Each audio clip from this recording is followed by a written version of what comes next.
is our constitutional lawyer, Mr. Rocco Galati. Mr. Galati is the founder of the Constitutional Rights Center, which is established as a private corporation whose sole mission and aim is the protection, defense, enforcement, and enhancement of constitutional rights, and the supremacy of the Constitution and the rule of law without government funding, interference, or influence whatsoever. The CRC's mission is, on one hand, to challenge unconstitutional excess of the state, and on the other, to challenge the state's abdication or abandonment of constitutional duty. Mr. Galati has been in this fight for a very long time, and I don't believe he's ever been as busy as he has been in the last 2 years. Please give a warm welcome to Mr. Rocco Galati.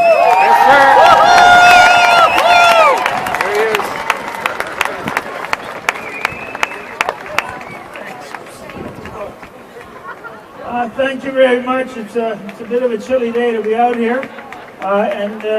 Vince, Don't you dare go in front of me. My mother always used to sarcastically point to me at Sunday dinner and say, you know, some people, busy people, are never too busy to tell you how busy they are. And I never felt so cold, Vince, let me speak. Okay, I get a lot of questions. The most common question I get is, are we going to win this? And the answer is, we're already winning this. Yeah!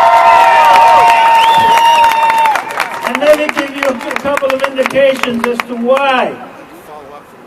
Before COVID-19, vaccine hesitancy in Canada was about 10%. In Ontario, it's 30% of all adults.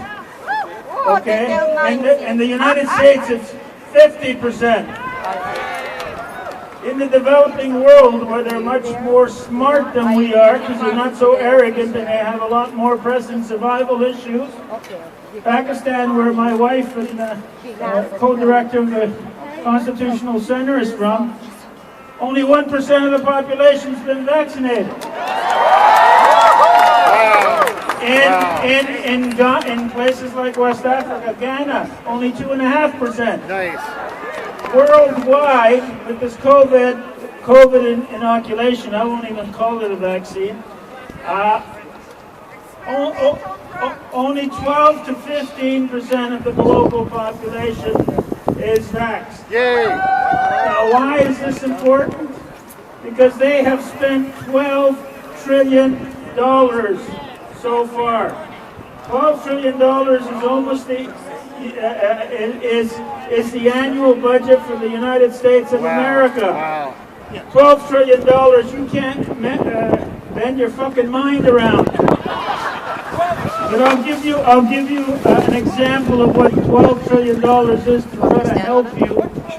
It's $36 million a day for every day of the year since the day they crucified Jesus Christ. It's $36 million a year for 2,000 fucking years. Wow. They want their return on their money. That's just one of their agendas, is the money. They're not getting it. So what do fascists do when they're not getting their way? They tighten the screws, they tighten the noose. That's what tells you they're panicking at. And they do it in an irrational way just to keep you disoriented. So the goalposts change every couple of weeks, every month. Now Doug Ford is saying, oh, it's all over January, March, you fucking liar. We need election. That's You need election. Yeah. You all know why it's going to be temporarily over in March. What happens 12 weeks later? Election. Yeah. They lie and they keep lying and they'll forever lie. Okay? They've never told the truth. And every time we predict things, we're a conspiracy theorist. Well, I got news for you, you depraved motherfucker. I am a conspiracy analyst, not a conspiracy theorist. I analyze government conspiracies. my entire 33 years as a lawyer, I only do cases of government, against government, so I know my enemy pretty well. Okay? So the cases are moving along. I've already argued 3 doctors' cases and the gag order on the constitutionality of the College of Surgeons and Physicians on whether they have a right to even tell doctors what they can say or not say is coming up December 8th. Okay? And so the other cases are also moving. I'm not going to say more than one thing. Judges and lawyers are not Speedy Gonzales, but we get to it. So, and they're starting, the cases are starting to be scheduled in court. Police on Guard is organized the federal workers. We're on for that very shortly. I'm drafting the claim against that other MF, Trudeau. And I know that a lot of you good folk don't like when I swear, but it's an honor to my mother. She taught me and I can't shake it. I don't want to. I don't want to. There's nothing wrong with calling people what they are. Yes. So the police on guard have organized and you can talk to them. It takes about 800 to 1,000 hours of collective time just to organize the plaintiffs on these cases. They're in the hundreds, so we can make it affordable. They're in the hundreds. The health workers are also organized in Ontario, so we're going to be on board for them this week. And Take Action Canada has been organizing the first responders, and we're going on for them in Ontario as well. Okay? So what the government is not really registering is that the people of conscience in your government departments, the ones that you haven't put the fear of God and starvation of their children in, who have taken your stupid inoculation because they don't feel they have a choice, because they have to feed their families. You've got a core of about 20% of your own government workers who are telling you this is wrong, and what do? Do you listen? Do you sit down? No, you piss on them. And you extort them. Get the job or you lose your job. Well, that's extortion under the criminal code. Right?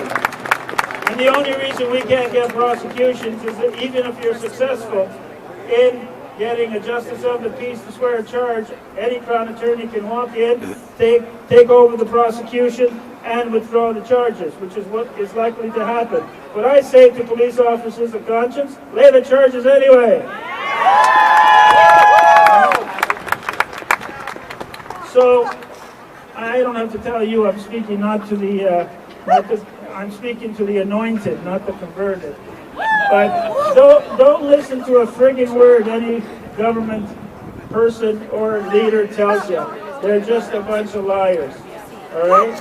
So we're going to keep at it. You are winning. I don't even say we are winning. Do not wait for a lawyer or anybody else to wave that magic wand or shoot that magic bullet. You have to take control of your own sovereignty, your own body, your own mind, and tell them to go fuck themselves.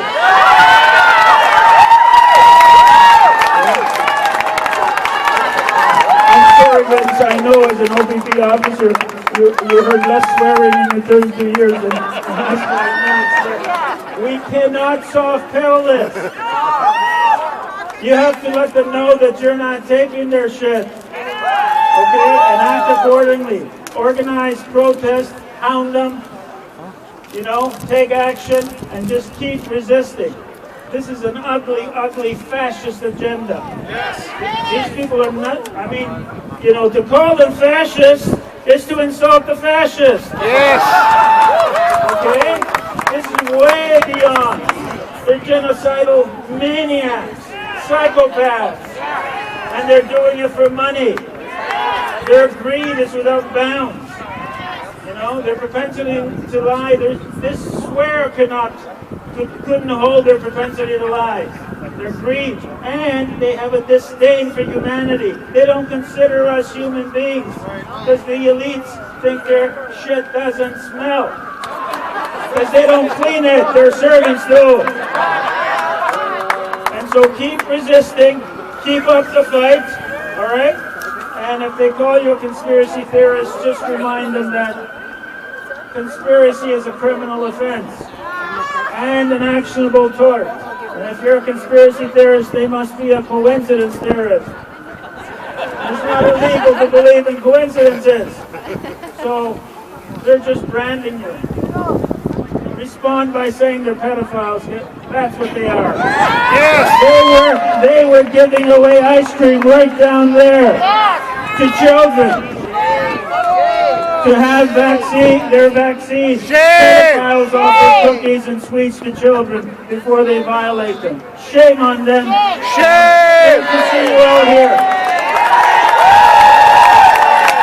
Grazie, Rocco.